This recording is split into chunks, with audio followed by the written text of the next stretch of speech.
La única persona que va a tocarte en esta vida soy yo. Eso fue lo que mi padre gritó mientras mi novio se retorcía en el suelo, echando espuma por la boca. Acababa de beber el vino especial que mi padre guardaba desde hacía 20 años. Pero lo que mi padre no sabía es que yo conocía cada truco sucio de él. Y aquella noche, el cazador se convirtió en presa. Buenas tardes, mis queridos. Buenas tardes. Qué alegría tan grande tenerlos aquí conmigo en esta tardecita bendecida. Estoy aquí en mi cocina, ¿saben? Acabo de sacar del horno una tanda de polvorones de queso, que es receta de mi suegra, que Dios la tenga en su santa gloria. El olor está llenando toda la casa. Ese aroma rico a queso derretido, a mantequilla, a cosa hecha con amor y con calma.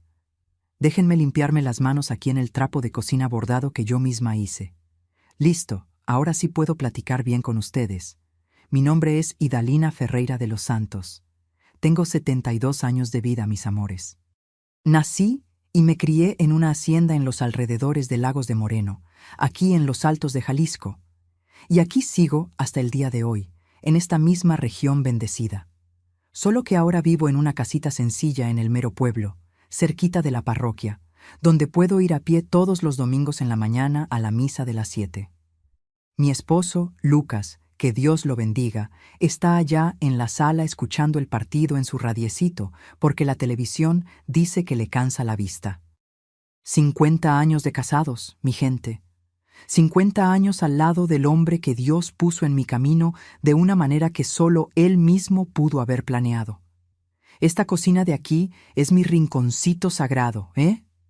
Tengo mis ollitas de barro en el estante, mi comal de hierro que era de mi abuela, mi fogón de leña que me empeño en mantener encendido, aunque tenga estufa de gas. Es que la comida hecha en fogón de leña tiene otro sabor, otro cariño. Aquí hago mis gorditas de nata, mi ate de membrillo, mi arroz rojo cuando es tiempo, mis tamales en diciembre. La cocina de una mujer jalisciense es el corazón de la casa, mis hijos, y mi corazón siempre está calientito esperando visitas. Hoy desperté con el corazón cargado de recuerdos, ¿saben? A veces le pasa eso a uno cuando ya ha vivido mucho. La memoria viene como una ola que uno no espera, y de repente estoy de vuelta en lugares y tiempos que pensé que había olvidado, pero no los olvidé. Algunas cosas uno las carga para siempre, no como peso, sino como testimonio. Testimonio de lo que Dios es capaz de hacer cuando uno ya perdió toda la esperanza. Pero antes de empezar mi historia, déjenme hacerles un pedido bien especial a ustedes que están ahí del otro lado escuchándome. Cuéntenme aquí en los comentarios desde qué rinconcito de este mundo me están viendo y a qué hora encontraron este video. ¿Fue en la mañanita tomando ese cafecito con pan dulce? ¿Fue después de la comida en esa siestecita de la digestión? ¿O ya es de noche preparándose para descansar? Yo leo cada comentario, mis amores, cada uno. Y me da tanta alegría saber que hay gente de todas partes escuchándome, haciéndome compañía. Entonces cuéntenme, ¿sí? Vamos a hacer una cadena de cariño aquí, una cadena de gente buena que se preocupa por gente buena. Y si este video les toca el corazón, no olviden dejar ese like bien bonito y suscribirse al canal de Memorias de las Abuelas. Cada suscripción es como un abrazo que ustedes me dan. Y esta abuelita de aquí necesita muchos abrazos para seguir contando estas historias que necesitan ser escuchadas. Pues bien, mis queridos, hoy les voy a contar una historia que guardé por muchos años. Una historia sobre el día en que le presenté mi novio a mi padre, y lo que pasó aquella noche cambió mi vida para siempre. Fue una noche de terror, pero también fue una noche de liberación. Una noche en que descubrí que la persona a la que más le temía en el mundo no era tan poderosa como yo pensaba. Y que a veces, mis hijos, a veces la justicia divina usa nuestras propias manos para cumplirse. Pero para que ustedes entiendan lo que pasó aquella noche, necesito regresar en el tiempo. Necesito contarles sobre la niña que fui, sobre la casa donde crecí, sobre el hombre que el mundo llamaba padre, pero que dentro de aquellas paredes era otra cosa completamente diferente. Yo nací en 1953, en una hacienda grande que quedaba a unas 2 horas de Lagos de Moreno, a lomo de burro. Hacienda Agua Colorada era el nombre, por un arroyo que pasaba por el fondo de la propiedad y que en época de lluvias se ponía con el agua color de óxido de tanta tierra que bajaba de los cerros. Era una hacienda bonita, mis amores, con un caserón de paredes gruesas, corredor de madera que rechinaba cuando uno pisaba y una chimenea enorme en la sala que mi padre se empeñaba en mantener encendida, aunque no hiciera frío. Mi padre se llamaba Eustaquio Ferreira de Almeida. Era un hombre alto, de hombros anchos, manos grandes como palas. Tenía una voz gruesa que hacía temblar las paredes cuando gritaba. Y gritaba mucho, mis hijos. En el pueblo todo mundo respetaba a don Eustaquio. Era uno de los hacendados más grandes de la región, dueño de tierras que llegaban hasta donde alcanzaba la vista. Iba a misa todos los domingos de traje blanco almidonado, se sentaba en la primera banca, cantaba los himnos más fuerte que todos. El padre vivía en nuestra hacienda, comiendo en nuestra mesa, bendiciendo nuestra casa. La gente en el pueblo se quitaba el sombrero cuando mi padre pasaba, pero dentro de casa, mis queridos, dentro de casa era otro hombre. Mi madre se llamaba Aparecida, pero todos le decían Sida. Era una mujer menudita, de ojos cafés siempre bajos, voz tan suave que a veces uno tenía que acercarse para escuchar lo que decía. Ella le tenía miedo a mi padre, un miedo que yo solo entendí cuando crecí. Ella andaba por la casa como quien pisa huevos, siempre tratando de adivinar el humor de él, siempre tratando de evitar que la tormenta cayera. Yo era hija única. Mi madre tuvo dificultad para embarazarse y después de que yo nací, no pudo más. Mi padre nunca la perdonó por eso. Él quería un hijo varón, un heredero para continuar el nombre de la familia. En vez de eso, tuvo una niña. Y esa niña, mis amores, cargó el peso de esa decepción toda la vida.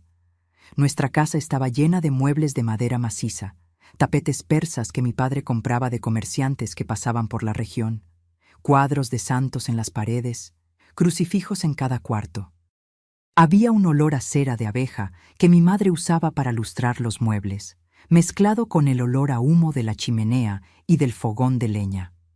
La cocina estaba en el fondo, enorme, con cazuelas de hierro colgadas en la pared y un molcajete de piedra donde mi madre molía el ajo y el chile para los guisos. Mi infancia fue solitaria, mis hijos. No había otros niños cerca, solo los hijos de los peones, y mi padre no me dejaba jugar con ellos. Decía que no era adecuado, que yo era hija de hacendado, que tenía que comportarme como tal. Entonces yo jugaba sola con muñecas de trapo que mi madre hacía a escondidas, en los rincones de la casa donde mi padre no veía. Yo le tenía miedo a él desde chiquita. No un miedo de niña que le tiene miedo a un regaño. Era un miedo diferente, un miedo que sentía en la boca del estómago, que me hacía querer desaparecer cuando él entraba al cuarto. Él nunca me trató con cariño, ¿saben? Nunca un abrazo, nunca un beso de buenas noches, nunca una palabra dulce. Lo máximo que recibía era una mirada de inspección, como si estuviera evaluando una mercancía. Mi madre trataba de compensar. Ella me abrazaba a escondidas, me cantaba canciones de cuna cuando mi padre no estaba, me contaba historias de princesas que eran salvadas por príncipes bondadosos. Pero ella también tenía miedo. Y ese miedo de ella me enseñaba que había algo muy mal en aquella casa, algo que no se podía decir en voz alta. Las comidas eran silenciosas. Mi padre se sentaba en la cabecera, mi madre de un lado, yo del otro. Nadie hablaba, a menos que él preguntara algo. Y cuando él preguntaba, uno respondía rápido, corto, sin mirarlo a los ojos. Mirar a los ojos a mi padre era peligroso. Él lo interpretaba como desafío, como afrenta. Y cuando él se sentía desafiado, el castigo venía rápido y cruel. Yo iba a la escuela en el pueblo, a un internado de monjas. Mi padre me mandaba el lunes en la mañana y me recogía el viernes en la tarde. Esos 5 días lejos de la hacienda eran los únicos días en que yo podía respirar bien. Las monjas eran estrictas, pero eran justas, y ellas no tenían esa mirada que mi padre tenía, esa mirada que me hacía sentir sucia, aunque sin saber por qué. Cuando yo volvía a la hacienda los fines de semana, mi padre me recibía con frialdad. A veces ni me miraba, se quedaba encerrado en el despacho con la puerta cerrada. Otras veces me llamaba a cenar y se quedaba observándome en silencio, masticando despacio, los ojos fijos en mí de una manera que me quitaba el hambre. Mi madre murió cuando yo tenía 15 años. Fue de una fiebre que los doctores no pudieron curar. Yo creo, mis hijos, yo creo que ella murió de tristeza, de tanto tragarse el miedo, de tanto callar. El día del entierro, mi padre no derramó una lágrima. Se quedó de pie junto al ataúd, recibiendo los pésames, agradeciendo las condolencias. Y cuando todos se fueron, se volteó hacia mí y dijo: «Ahora somos solo nosotros dos». Aquella frase, mis amores, aquella frase me heló la sangre porque vi en sus ojos algo que no quería ver, algo que me hizo entender por qué mi madre tenía tanto miedo, algo que lo cambió todo. Después de que mi madre se fue, la hacienda se oscureció. El silencio era más pesado, las sombras eran más largas, y la mirada de mi padre sobre mí se volvió diferente, más intensa, más prolongada. Empecé a ponerle llave a la puerta de mi cuarto por las noches, a evitar quedarme sola con él, a contar los días hasta poder salir de aquella casa. Después de la muerte de mi madre, pasé 3 años en aquel infierno, mis queridos. 3 años viviendo bajo el mismo techo que aquel hombre, tratando de volverme invisible, tratando de sobrevivir hasta poder escapar. Yo tenía 17, 18 años y cada día era una batalla. Mi padre empezó a controlarme de una manera que iba más allá de lo normal. Quería saber dónde estaba a cada minuto, con quién hablaba, qué pensaba. Cuando iba al colegio a terminar los estudios, él aparecía de sorpresa a buscarme. Se quedaba observando desde lejos durante el recreo. Les preguntaba a las monjas si algún muchacho se había acercado a mí. Las monjas creían que era celo de padre viudo, que era protección, pero yo sabía que no era eso. Él empezó a decir cosas extrañas, cosas que un padre no debería decirle a una hija, que yo era de él, que nadie me iba a quitar de él, que yo era lo único bueno que tenía en la vida. Decía eso mirándome a los ojos de una manera que me daba ganas de vomitar. Y yo me tragaba el asco, me tragaba el miedo y esperaba el día en que pudiera irme. Cuando cumplí 18 años, pasó algo que lo cambió todo. Conocí a Lucas. Era hijo de un comerciante de Lagos de Moreno que había empezado a hacer negocios con mi padre. Era un muchacho alto, de sonrisa fácil, ojos bondadosos. Vino a la hacienda con su padre para una reunión de negocios, y mientras los dos viejos platicaban en la sala, él se quedó en el corredor conmigo. Platicamos por horas. Me hizo reír, mis hijos, reír de verdad, por primera vez en años. A mi padre no le gustó. Lo vi por la manera en que nos miraba a los dos en el corredor, por la manera en que apretaba el vaso en la mano, por la manera en que la vena del cuello se le saltaba. Cuando Lucas se fue, mi padre vino hacia mí y dijo bajito, con esa voz que me daba escalofríos: «Tú no eres para él, tú no eres para nadie, tú eres mía». Yo no respondí. Bajé la cabeza y me fui a mi cuarto. Pero esa noche, acostada en la cama, tomé una decisión. Iba a salir de aquella hacienda.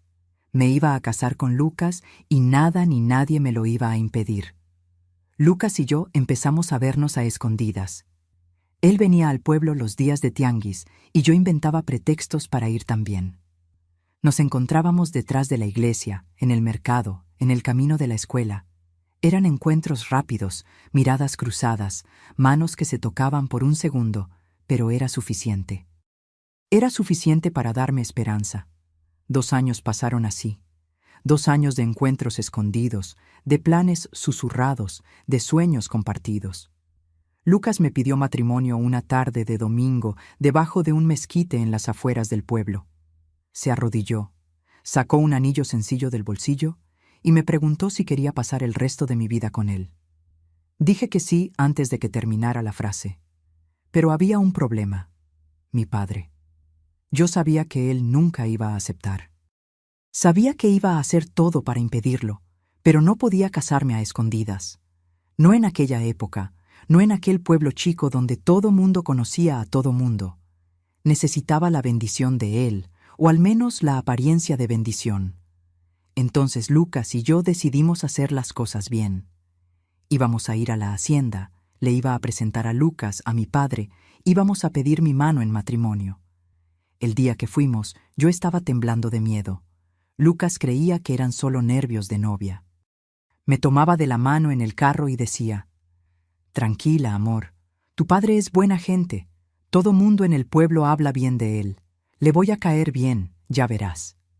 Yo no tenía valor para contarle la verdad. No tenía valor para decirle que el hombre que todo mundo respetaba era un monstruo dentro de casa, que los elogios en el pueblo estaban comprados con miedo y con dinero, que mi padre era capaz de cualquier cosa para quedarse con lo que él consideraba suyo. Cuando llegamos a la hacienda, ya casi era de noche. El sol se estaba poniendo detrás de los cerros, pintando el cielo de rojo y naranja. La hacienda estaba callada, solo el ruido de los grillos y las chicharras. El caserón estaba iluminado, el humo saliendo de la chimenea como si nos estuviera esperando. Y así era. Mi padre abrió la puerta antes de que tocáramos. Estaba con camisa blanca, pantalón de lino, zapatos lustrados, el cabello peinado hacia atrás, el bigote recortado.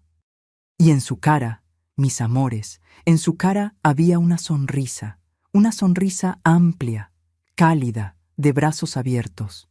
«Lucas, muchacho, qué alegría. Pásale, pásale. Quien hace feliz a mi niña es bienvenido en esta casa». Yo me quedé helada.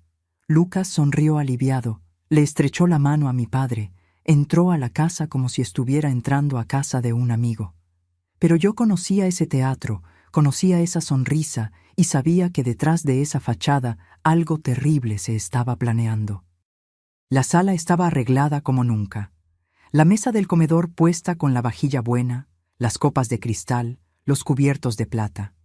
Había velas encendidas, flores en el centro de la mesa, un olor a carne asada viniendo de la cocina. Todo perfecto, todo calculado. Mi padre fue el anfitrión perfecto. Le jaló la silla a Lucas, sirvió el vino, contó historias graciosas, hizo preguntas sobre la familia, sobre los negocios, sobre los planes para el futuro. Lucas estaba encantado. Me miraba de vez en cuando y sonreía, como diciendo: «¿Ves? Te dije que todo iba a salir bien». Pero yo veía lo que él no veía. Veía la mano de mi padre cerrada en puño debajo de la mesa. Veía la tensión en sus hombros cuando Lucas me tomaba de la mano. Veía el brillo extraño en sus ojos cuando me miraba. Aquella no era la mirada de un padre feliz con la felicidad de su hija.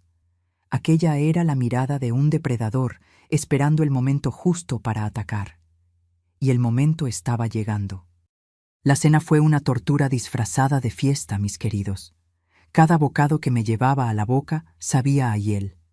Cada sonrisa que forzaba me dolía en la cara.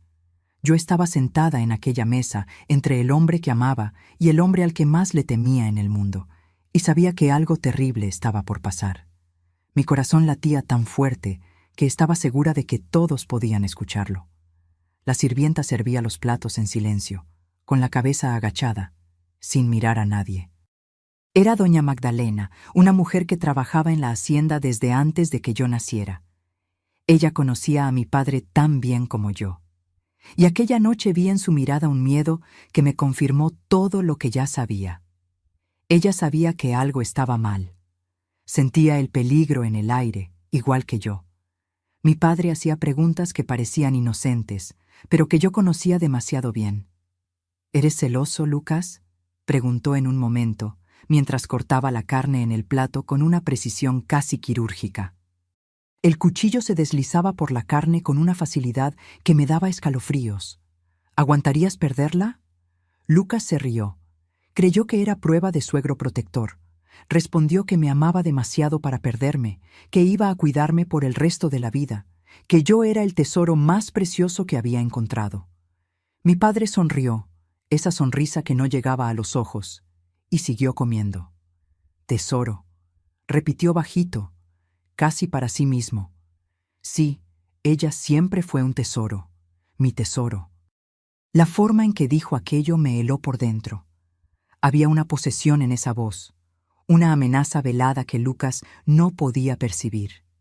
Yo observaba cada movimiento de él, la forma en que sostenía el cuchillo, la forma en que masticaba despacio, la forma en que sus ojos iban de mí a Lucas y de Lucas a mí.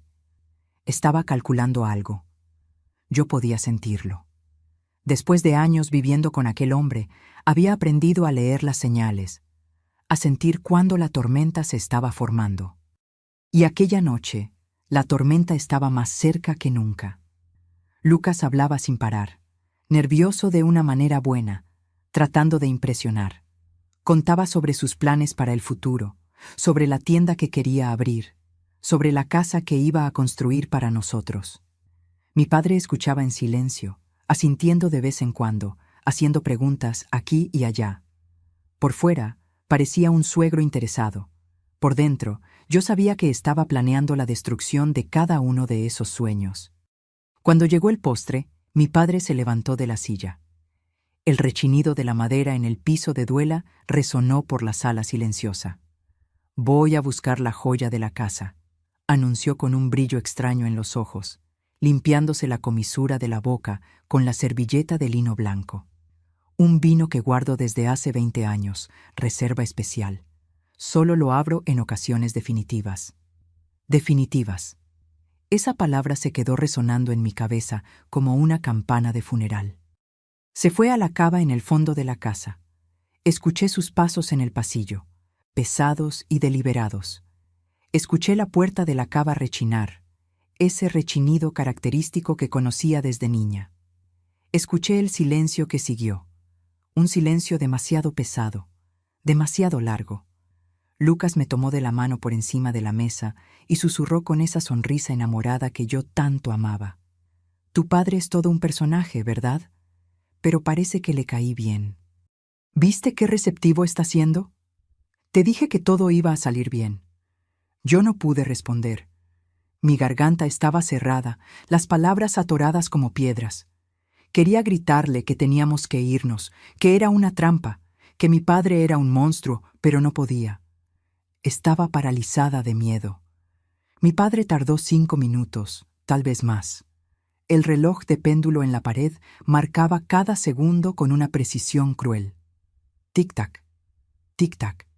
Cada golpe era como una cuenta regresiva hacia algo terrible. Cuando volvió, traía 2 copas ya llenas de un vino oscuro, casi negro, y la botella abierta en la otra mano. El líquido tenía un color extraño, más denso que el vino normal. Puso una copa frente a Lucas con un cuidado casi ceremonioso y se quedó con la otra. «Para mí, nada. Las mujeres no beben en esta ronda», dijo con una sonrisa torcida. Esa sonrisa que yo conocía tan bien, que me aterrorizaba desde que era niña. «Esto es cosa de hombres, un brindis entre hombres, entre el padre y el futuro esposo». Lucas se rió, halagado. Levantó la copa para el brindis, sin darse cuenta de que estaba levantando su propia sentencia. Mi padre levantó la suya. Los cristales tintinearon en el aire quieto de la sala, un sonido delicado que contrastaba con la monstruosidad del momento. Y fue ahí, mis hijos, fue ahí que entendí. Fue como un rayo que iluminó todo de golpe, todas las piezas encajando en un rompecabezas horrible. Recordé al perro que yo tenía cuando era niña. Un perro callejero color canela que yo llamaba Pintado por las manchas en el pelo. Mi padre me lo dio cuando tenía 8 años. Dijo que era regalo de cumpleaños. Pintado era mi mejor amigo, mi única compañía en aquella hacienda solitaria. Dormía a los pies de mi cama, me seguía a todos lados, me lamía las lágrimas cuando yo lloraba a escondidas. Pero cuando cumplí 10 años, Pintado desapareció. Mi padre dijo que se había escapado, que los perros hacen eso a veces.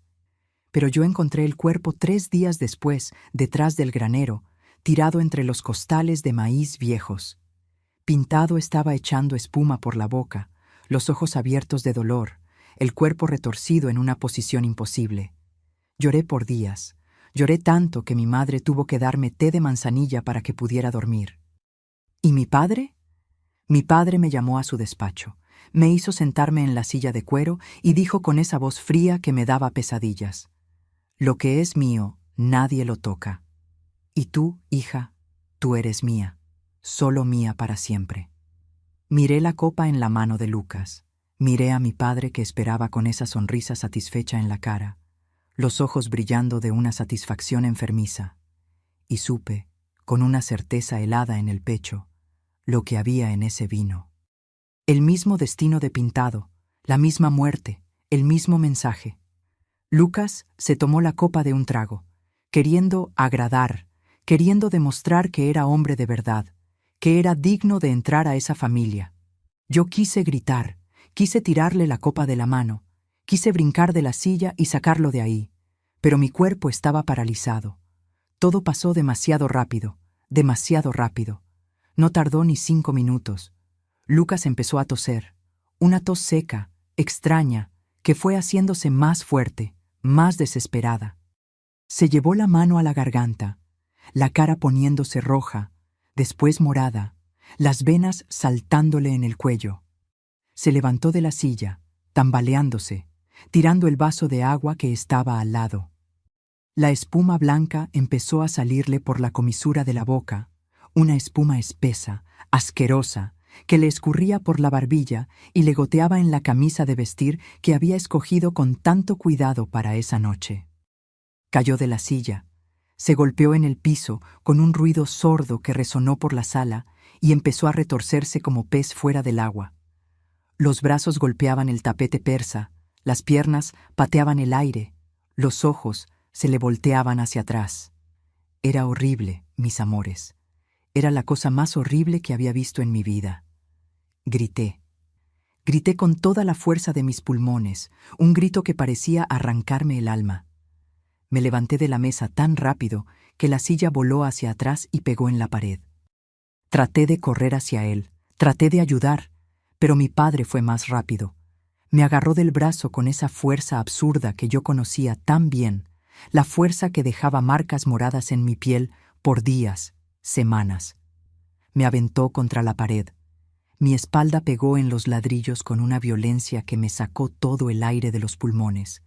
El dolor me subió por la columna como fuego y por un segundo pensé que me iba a desmayar. Y cuando miré su cara, mis queridos, la sonrisa había desaparecido. Lo que vi ahí era puro odio, un odio antiguo, guardado, fermentado por años y años. El odio de un hombre que se creía dueño de todo y de todos, que no aceptaba perder lo que él consideraba su propiedad. Señaló a Lucas, que todavía se retorcía en el suelo, la espuma escurriéndole por la cara, los ojos volteándose, los sonidos que salían de su garganta ya ni parecían humanos. Y entonces mi padre gritó. Gritó con toda la fuerza de esos pulmones podridos. Gritó una frase que nunca voy a olvidar mientras viva, una frase que todavía resuena en mis pesadillas más oscuras. La única persona que va a tocarte en esta vida soy yo. Eres mía. Naciste mía y vas a morir mía. Vino hacia mí. Sus ojos estaban vidriosos, la boca torcida, las manos extendidas como garras. Vi en ese momento toda la maldad que había guardado por años, toda la enfermedad que vivía en ese corazón podrido. Iba a hacerme lo que siempre quiso hacer, ahí mismo, junto al cuerpo del hombre que yo amaba. Cerré los ojos y recé. Le recé a mi madre, le recé a Dios, le recé a la Virgen de Guadalupe, le recé a cualquier santo que quisiera escucharme en ese momento de desesperación absoluta. Y fue entonces que pasó el milagro. Mi padre se detuvo a medio camino, mis queridos. Se detuvo como si hubiera chocado contra una pared invisible, como si una mano divina lo hubiera detenido por el pecho. Abrí los ojos sin entender qué estaba pasando, el corazón todavía desbocado, las lágrimas todavía escurriéndome por la cara, y lo vi llevarse la mano al pecho. La expresión de odio en su cara fue sustituida por sorpresa, una sorpresa genuina que nunca había visto en ese hombre. Después vino el dolor, un dolor que le torció las facciones de una manera casi grotesca. Después el pánico puro y salvaje de quien se da cuenta de que está perdiendo el control. Se tambaleó hacia atrás, las piernas flaqueándole como si fueran de gelatina. Tropezó con la silla que Lucas había tirado, perdió el equilibrio y cayó de rodillas en el tapete persa del que estaba tan orgulloso. Ese tapete que decía había costado una fortuna, que no dejaba que nadie pisara sin quitarse los zapatos. Su cara se fue poniendo morada, del mismo color que se había puesto la cara de Lucas. Las venas del cuello se le saltaron, palpitando de manera desesperada. Trató de hablar, abrió la boca varias veces, pero solo salía un gorgoteo extraño, un sonido mojado y desesperado que parecía venir del fondo del pecho. Se llevó las manos a la garganta, arañándose la propia piel, como si tratara de arrancarse algo invisible que lo estaba asfixiando. Y entonces, mis hijos, pasó la cosa más sorprendente de aquella noche. Lucas dejó de retorcerse. Simplemente paró. De repente, sin aviso, los movimientos cesaron. Su cuerpo se relajó en el suelo. Su respiración se normalizó. Se limpió la espuma de la boca con el dorso de la mano. Una espuma que me di cuenta ahora que era diferente, más ligera, más artificial. Respiró profundo, una respiración larga y controlada, y se sentó en el suelo. Estaba pálido, temblando un poco, con la cara todavía mojada de esa espuma extraña, pero vivo, completamente vivo. Sus ojos estaban claros, alertas, sin ninguna señal del veneno que yo estaba segura que había tomado.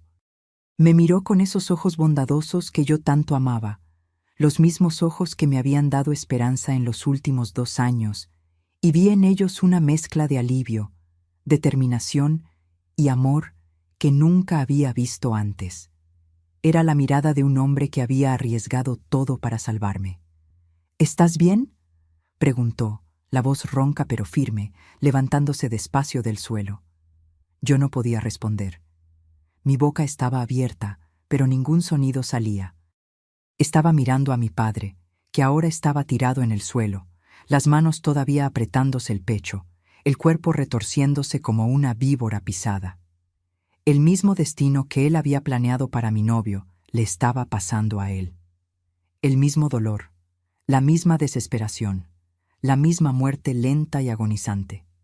Lucas se levantó completamente, tambaleándose un poco, y vino hacia mí con pasos cuidadosos. Me despegó de la pared donde yo estaba recargada.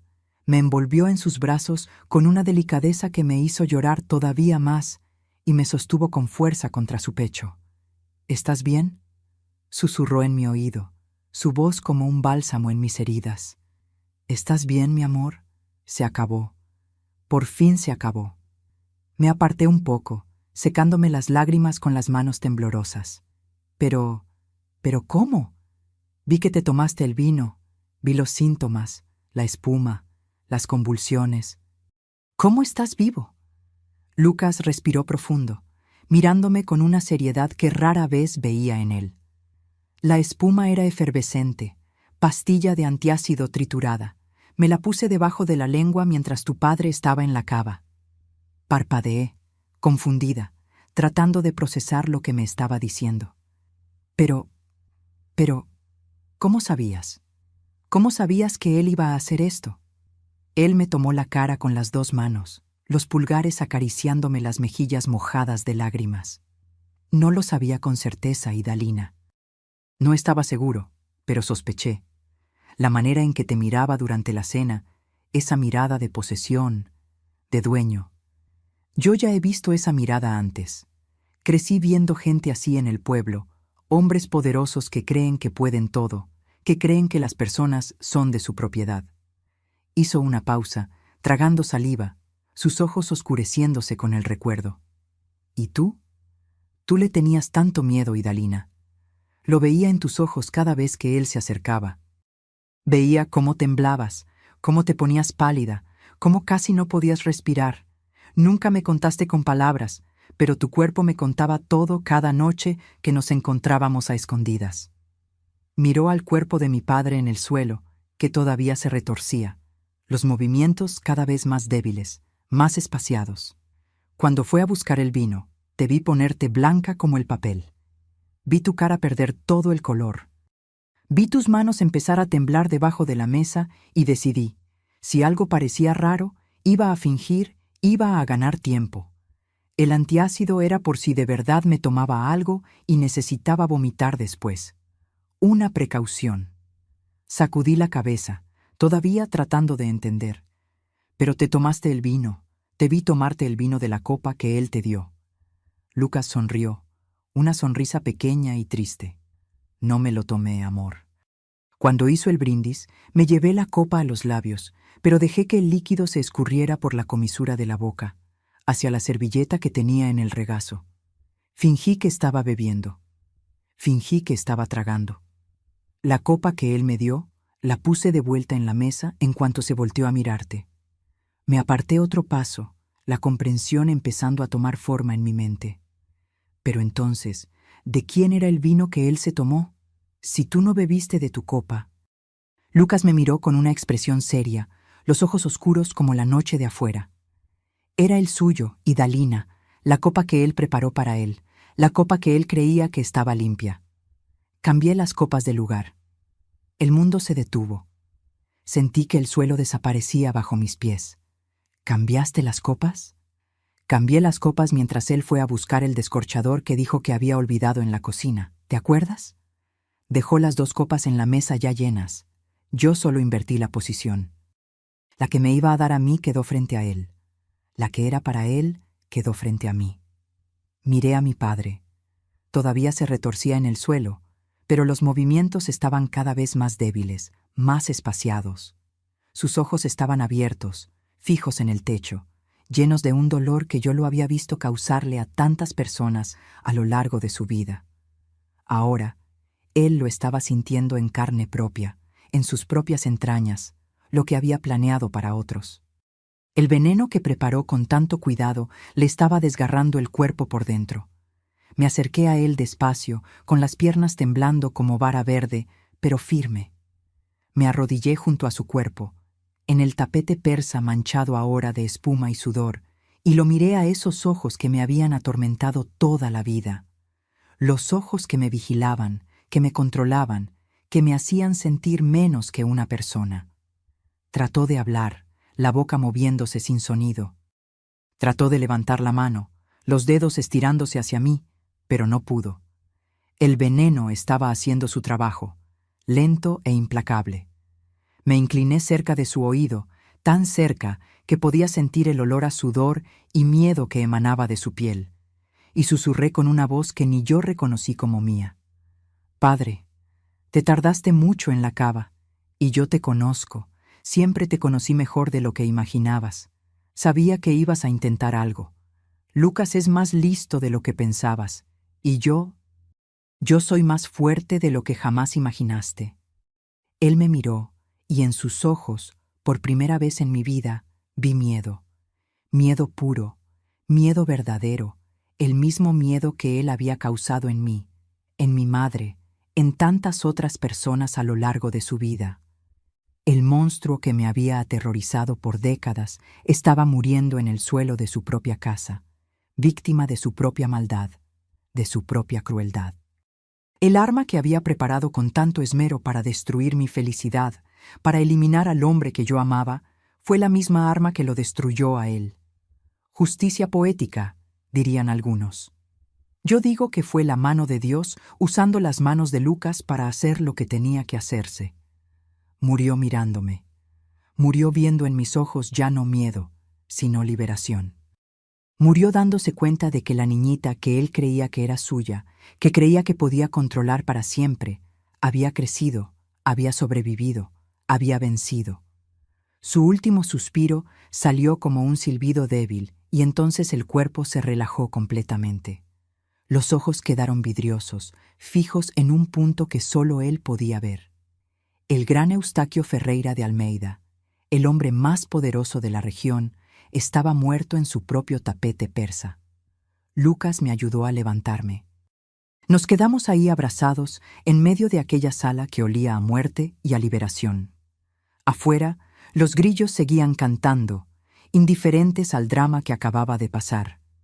La luna llena brillaba por la ventana, iluminando los muebles de madera maciza, los cuadros de santos en las paredes, el cuerpo inmóvil en el tapete. Respiré profundo por primera vez en muchos años. Respiré profundo de verdad. El aire entró a mis pulmones limpio, ligero, sin el peso del miedo que cargaba desde niña. Era como nacer de nuevo. Aquella noche fue la más larga de mi vida, mis queridos. Después de que mi padre dejó de respirar, Lucas y yo nos quedamos parados en la sala por mucho tiempo, sin saber qué hacer, sin poder procesar lo que acababa de pasar. El reloj de péndulo en la pared seguía marcando las horas, indiferente, contando cada segundo de esa nueva realidad que apenas podíamos creer que era real. La sirvienta, doña Magdalena, apareció en la puerta de la cocina en algún momento. Miró el cuerpo en el suelo, me miró a mí, miró a Lucas, y sin decir una palabra, volvió a la cocina. Nunca supe qué vio, qué entendió, qué pensó. Ella trabajó en la hacienda por más de 30 años. Conocía a mi padre mejor que nadie. Tal vez entendió todo. Tal vez se quedó callada por gratitud, por justicia, por alivio. Nunca pregunté y ella nunca contó. Fue Lucas quien tomó la iniciativa. Él era así, ¿saben?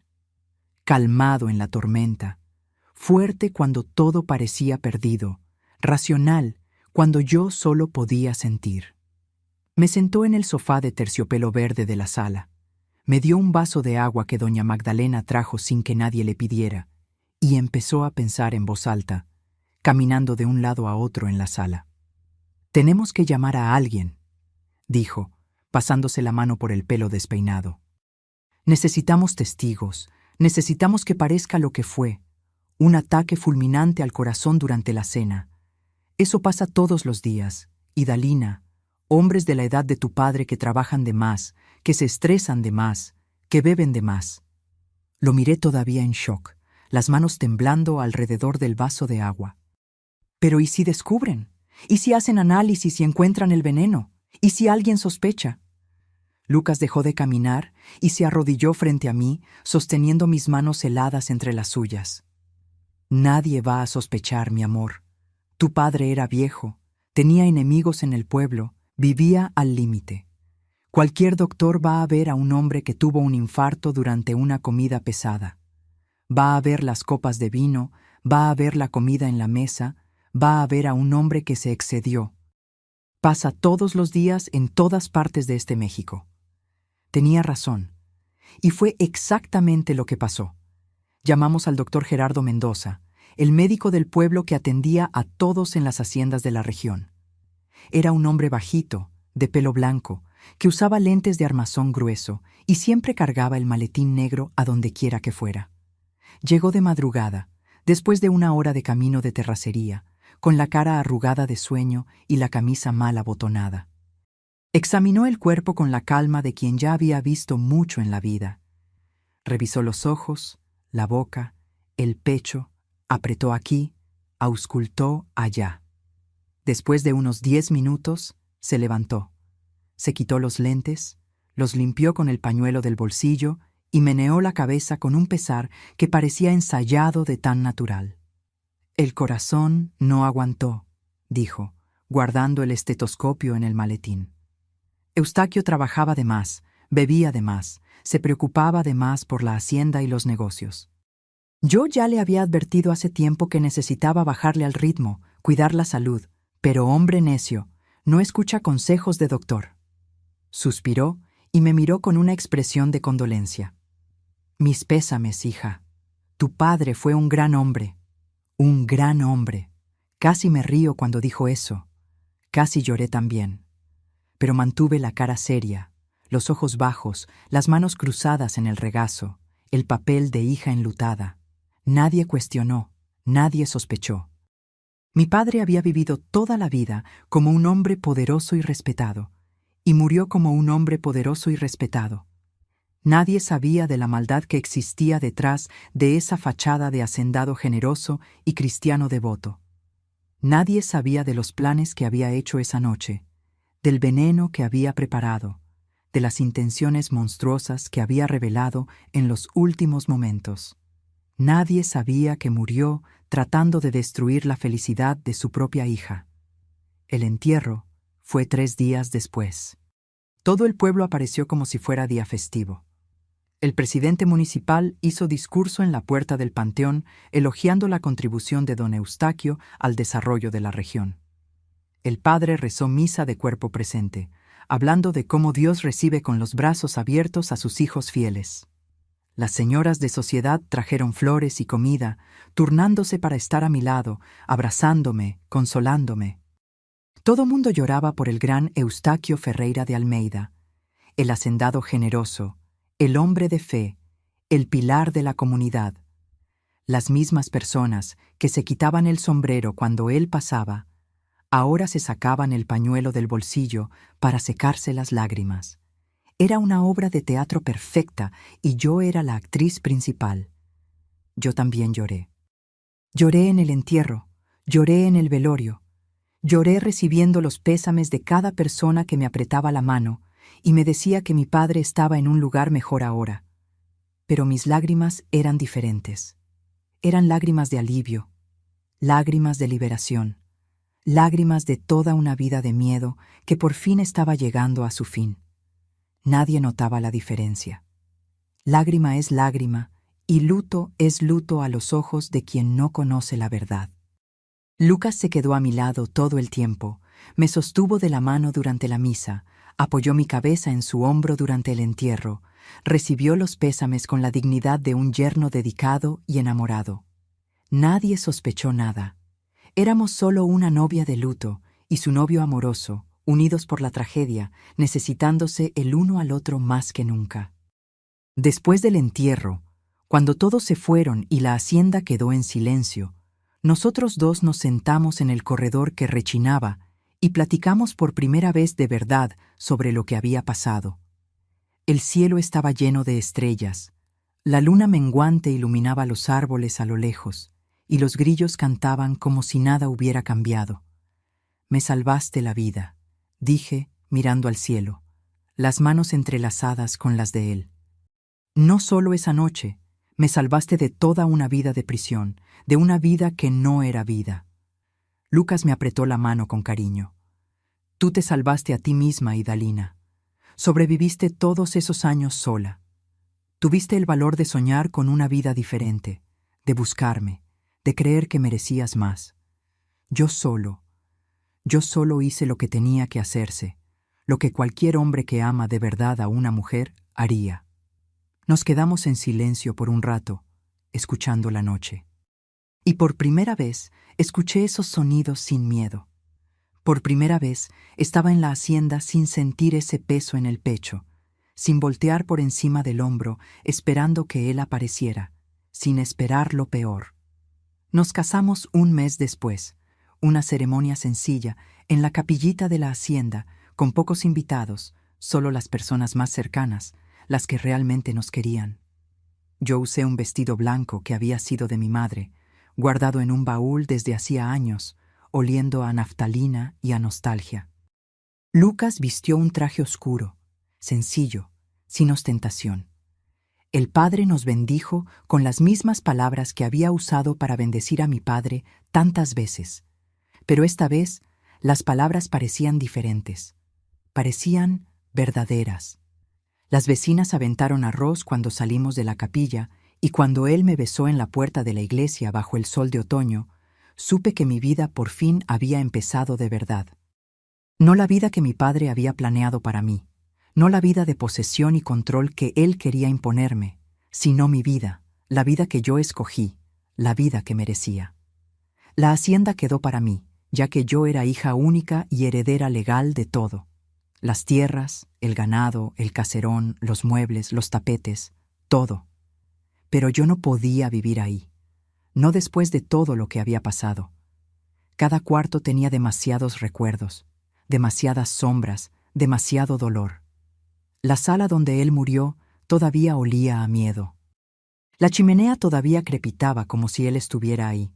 Me despertaba de noche escuchando pasos en el pasillo, aunque sabía que era solo el viento. Entonces vendimos la propiedad a un hacendado vecino, un hombre bueno que siempre había tratado a los peones con respeto. Pagó un precio justo y nosotros usamos el dinero para comprar una casita en el pueblo de Lagos de Moreno, cerquita de la parroquia. Era una casa sencilla, pequeña, nada parecida al caserón imponente de la hacienda. Tenía 3 cuartos, una cocina en el fondo, un patio con un árbol de guayabas y un limonero. Las paredes eran blancas, recién encaladas. Las ventanas dejaban entrar el sol en la mañana y la brisa en la tarde. Y todas las noches, mis amores, todas las noches dormía en paz, sin ponerle llave a la puerta del cuarto, sin miedo de pasos en el pasillo, sin pesadillas. Lucas abrió un pequeño comercio en el centro del pueblo, una tienda de telas y mercería que él llamó Casa Sida en honor a mi madre. Empezó pequeña, con estantes de madera y telas sencillas, pero fue creciendo poco a poco, con trabajo duro y honestidad, y después de algunos años era una de las tiendas más conocidas de la región. La gente venía de lejos a comprar en Casa Sida, porque sabían que ahí encontraban calidad y precio justo. Yo cuidaba la casa, cocinaba, bordaba, hacía las cosas que mi madre me había enseñado antes de morir. Aprendí a hacer gorditas de nata que se derretían en la boca. Aprendí a sazonar los frijoles al estilo jalisciense. Aprendí a bordar manteles con flores y pajaritos.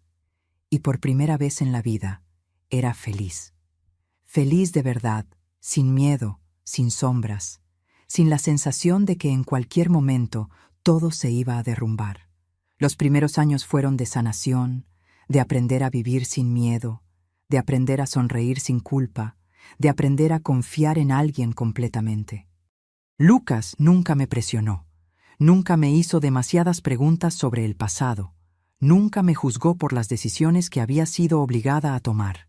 Simplemente estaba ahí, firme como una roca, dándome el tiempo que necesitaba para reconstruirme pedazo a pedazo. Tuvimos 3 hijos, 2 varones y una niña.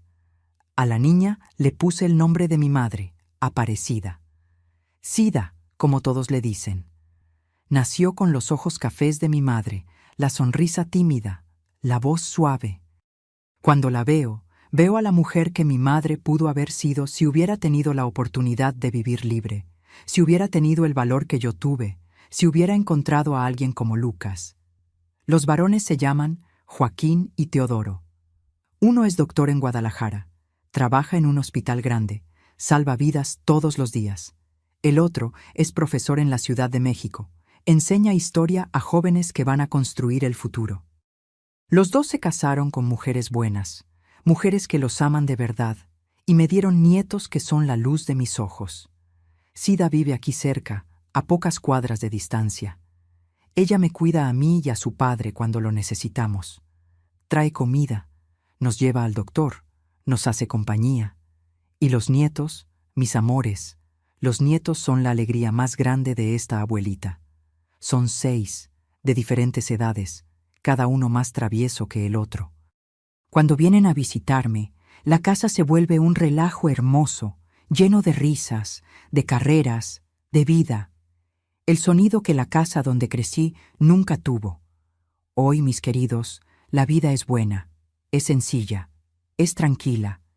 Está llena de esas pequeñas alegrías que uno solo aprende a valorar después de haber pasado por el fuego, después de haber conocido la oscuridad.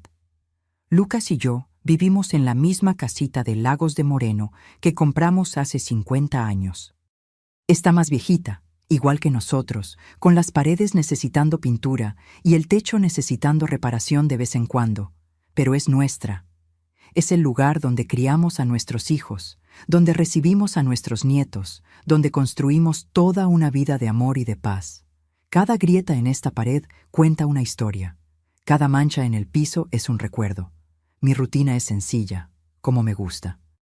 Me levanto temprano, antes de que salga el sol, cuando el cielo todavía está de ese color morado oscuro que se va volviendo naranja despacito.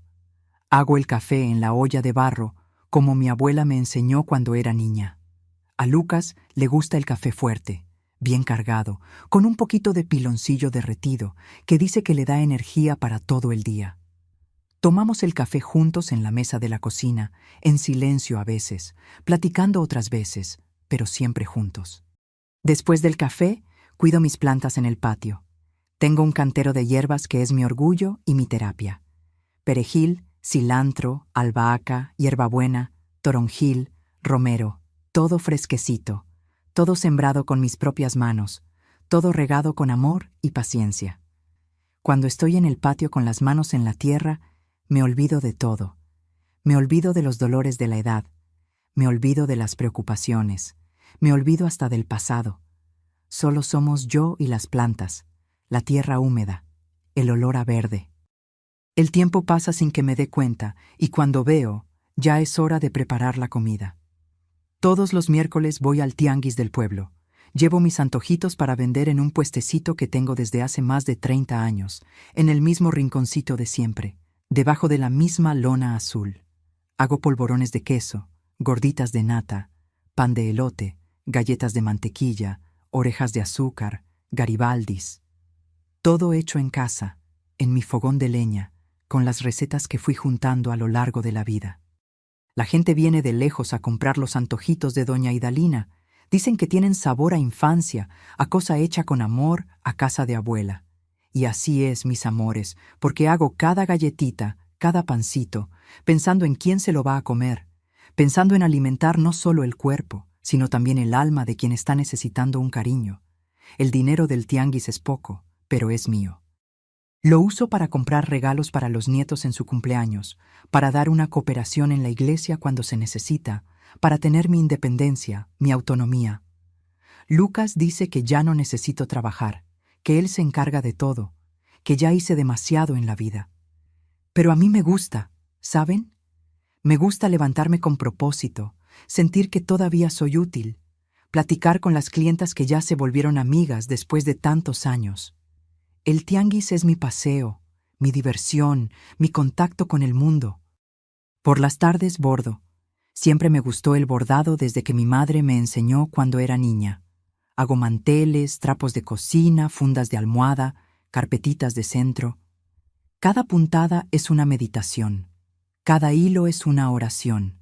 Cada dibujo es una forma de poner belleza en el mundo. Mientras bordo, pienso en la vida, en las bendiciones que recibí, en las personas que amo. El tiempo pasa sin que me dé cuenta y cuando veo, ya es hora de preparar la cena. Lucas se queda en la sala escuchando su radiecito, el partido de fútbol o el programa de noticias. De vez en cuando viene a la cocina donde estoy bordando, trae un café fresquecito, me da un beso en la frente, pregunta si necesito algo. Después de 50 años, ya no necesitamos muchas palabras. Nos entendemos en el silencio, en los gestos pequeños, en la manera de mirarnos el uno al otro. Los domingos son sagrados en esta casa. Vamos a misa de las 7, Lucas y yo, de la mano, como dos novios viejos que somos. Después de misa, Sida viene a comer con su familia, su esposo y sus 2 hijos, y la casa se llena de vida. Yo hago arroz, frijoles charros, carne en su jugo bien sazonada, nopales en salsa verde, pico de gallo con chile serrano, comida sencilla, comida de abuela, comida que alimenta cuerpo y alma. Los nietos corren por el patio, juegan con el perro callejero que adoptamos, se suben al árbol de guayabas, aunque yo les diga que es peligroso.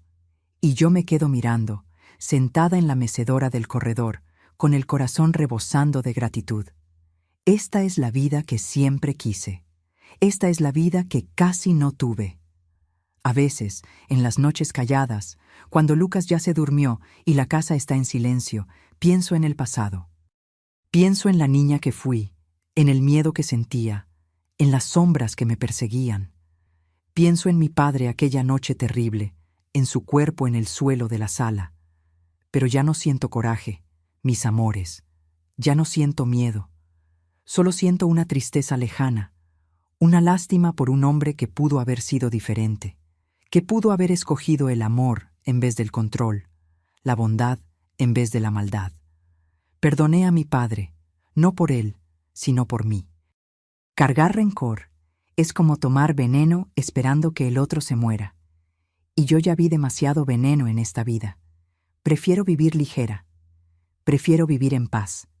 Prefiero mirar hacia adelante en vez de quedarme atrapada en un pasado que no puedo cambiar. Mis queridos, mis amores, gracias por haberse quedado conmigo hasta aquí. Gracias por haber escuchado esta historia de una abuelita que vivió mucho, sufrió mucho, pero también aprendió mucho. Cada uno de ustedes que se quedó hasta el final me dio un regalo. El regalo de la atención, de la compañía, del cariño. Si ustedes están pasando por una situación parecida a la mía, si existe alguien en su vida que trata de controlarlos, que trata de aprisionarlos, que los hace sentir miedo dentro de su propia casa, quiero que sepan una cosa. No están solos y son más fuertes de lo que creen, mucho más fuertes. Yo pasé años creyendo que era débil, que tenía que aguantar callada, que no había salida, que esa era mi cruz para cargar hasta el final. Pero estaba equivocada, mis hijos. La salida existe, la libertad existe, y a veces viene de donde uno menos espera, traída por personas que Dios pone en nuestro camino para mostrarnos que la vida puede ser diferente, que el amor verdadero existe y no lastima. Aprendí que el miedo es una prisión que uno construye ladrillo por ladrillo, día tras día, y que el valor es simplemente decidir dejar de construir. Es mirar la puerta y darse cuenta de que siempre estuvo abierta. Es dar el primer paso, aunque temblando, aunque llorando, aunque sin saber qué viene después. Aprendí que las personas que tratan de controlarnos son en realidad las más débiles de todas, porque quien es fuerte de verdad no necesita empequeñecer a otros para sentirse grande. Quien es fuerte de verdad construye, no destruye, ama, no aprisiona, protege, no lastima. Aprendí que el amor verdadero existe y que no viene con condiciones, con amenazas, con miedo. Viene con paz, con respeto, con compañerismo, con la certeza de que estás segura al lado de alguien que te quiere bien de verdad. Lucas me mostró eso. 50 años de matrimonio me lo mostraron todos los días, en cada gesto, en cada mirada, en cada silencio compartido. Y aprendí que nunca es tarde para empezar de nuevo, nunca es tarde para ser feliz, nunca es tarde para vivir la vida que uno merece. No importa cuántos años tengas, no importa por dónde hayas pasado, no importa qué tan oscuro haya sido el camino, siempre existe una luz esperando, siempre existe una puerta abierta, siempre existe una nueva oportunidad. Si conoces a alguien que está viviendo una situación de control o manipulación dentro de su casa, extiende la mano. A veces, un gesto sencillo, una palabra de apoyo, puede ser la diferencia entre la oscuridad y la luz. En todas partes del mundo existen personas y organizaciones listas para ayudar. Busca información, busca apoyo, no te quedes en silencio. Mis queridos, antes de despedirme, quiero hacerles un pedido bien especial al corazón de ustedes. Si esta historia los tocó de alguna forma, si sintieron que necesitaban escuchar estas palabras hoy, por favor, suscríbanse al canal de Memorias de las Abuelas y activen esa campanita. Cada suscripción ayuda a esta abuelita a seguir contando historias que necesitan ser escuchadas. Historias de dolor, pero también de esperanza, de miedo, pero también de valor, de oscuridad, pero también de luz. Y déjenme un comentario. ¿Sí? Quiero que escriban solo una palabra. Libre. Esa palabrita va a ser nuestro código, la señal de quienes se quedaron conmigo hasta el final, de quienes entendieron que la libertad es el bien más preciado que existe en esta vida. Háganlo ahora, mis amores. No esperen ni un minuto más. Suscríbanse, activen la campanita, comenten libre y sepan que esta abuelita está echándoles porras, rezando por ustedes, mandándoles todo el amor de mi corazón jalisciense a donde quiera que estén. Que Dios los bendiga a cada uno de ustedes, que la paz llegue a cada hogar y que el amor verdadero encuentre a todos los corazones que todavía lo están buscando. Un beso bien grande de esta abuelita. Hasta la próxima historia.